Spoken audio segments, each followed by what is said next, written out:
আমাদের দলের নেতৃবৃন্দ যারা রয়েছেন তাদের নিয়ে যে ফগার মেশিন দিয়ে যেই ওষুধ ছিটানো হয় এই কর্মসূচি আমাদের রয়েছে।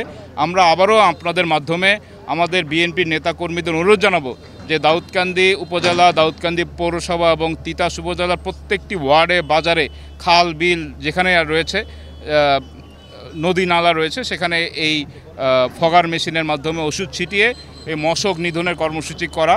আর আমরা এই যে হেলথ ক্যাম্প করেছিলাম, সেখানে 250 জন আমাদের কিট ছিল। আমরা ডেঙ্গু টেস্ট করেছি, 51 জন ডেঙ্গু পজিটিভ এসছে, অর্থাৎ এই ডেঙ্গু ছড়িয়ে যাচ্ছে। আমরা এই যে দীর্ঘদিন যেই অব্যবস্থা ছিল, এই অব্যবস্থা থেকে একদিন 2 দিনে বেরিয়ে আসা যাবে না।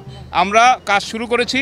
আমরা আশা করছি যে আমাদের এই যে চলমান প্রক্রিয়া যেগুলো দেখছেন, এই পরিষ্কার পরিচ্ছন্ন কাজ যদি আমরা সঠিকভাবে করতে পারি, আশা করছি আগামী বছরে আর হয়তো এভাবে ডেঙ্গুর মহামারী হবে না। বিগত সময়ের এই 17 বছরের জঞ্জাল তো আর 1 মাসে, 1 দিনে, 5 দিনে, 1 সপ্তাহে পরিষ্কার করা সম্ভব না।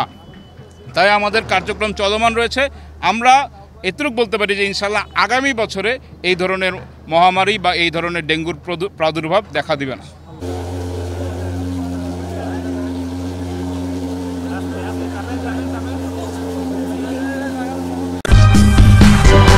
সূচনা community.tv বিনোদনের পাশাপাশি খবর।